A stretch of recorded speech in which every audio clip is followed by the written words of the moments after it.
ഞാനിവിടെ ഒരു 10-15 മാങ്ങ പറിച്ചിട്ട് നന്നായിട്ടൊന്ന് കഴുകി തുടച്ചെടുത്ത് വെച്ചിട്ടുണ്ട്, ഒട്ടും വെള്ളമില്ലാത്ത രീതിയിൽ. ഇനി നമുക്കിത് ചെറിയ കഷ്ണങ്ങളാക്കിയിട്ടൊന്ന് ചെത്തി എടുക്കാം. തോല് ചെത്തി കളയണ്ട, തോലോട് കൂടി നമുക്ക് ഈ രീതിയിലൊന്ന് ചെത്തി എടുക്കാം കേട്ടോ.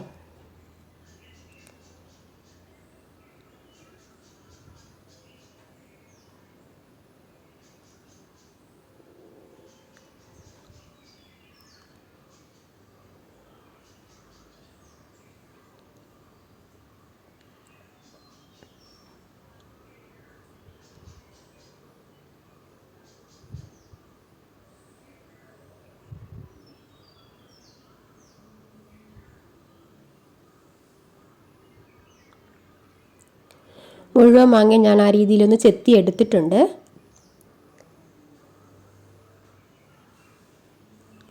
ഇനി നമുക്കിതിലേക്ക് ശകലം ഉപ്പ് ചേർത്ത് കൊടുക്കണം. ഇതിന് ആവശ്യമുള്ള ഉപ്പ് കല്ലുപ്പ് ചേർത്ത് കൊടുക്കാം നമുക്ക്.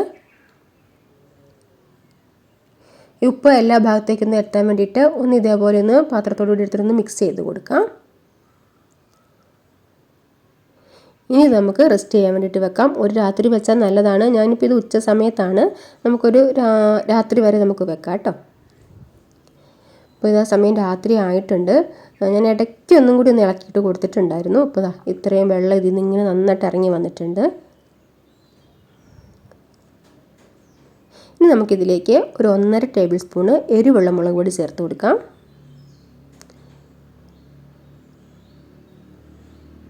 ഒരു 1.5 ടേബിൾ സ്പൂണ് കാശ്മീരി മുളക് പൊടിയും ചേർത്ത് കൊടുക്കാം, ഒരു കളർ കിട്ടാൻ വേണ്ടിയിട്ട്.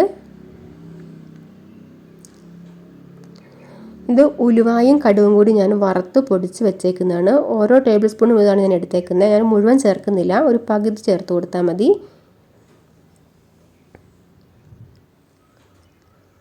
ഇത് കായപ്പൊടിയാണ്, 1 ടീസ്പൂണിന് മുകളിൽ കായപ്പൊടി ചേർത്ത് കൊടുക്കുന്നുണ്ട്.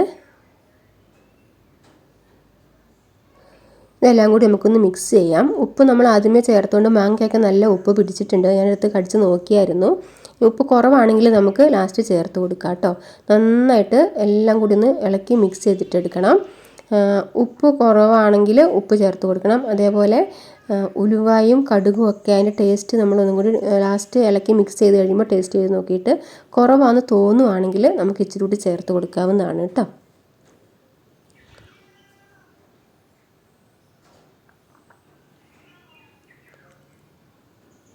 എല്ലാം കൂടി നന്നായിട്ടൊന്ന് മിക്സ് ചെയ്തെടുക്കാം. ഇത്രയേ ഉള്ളൂ, വളരെ എളുപ്പം നമുക്ക് ചെത്തുമാങ്ങ അച്ചാർ ഉണ്ടാക്കാൻ വേണ്ടിയിട്ട് പറ്റും. എല്ലാവരും ഉണ്ടാക്കി നോക്കിയിട്ട് അഭിപ്രായങ്ങളൊക്കെ ഒന്ന് അറിയിക്കണേ.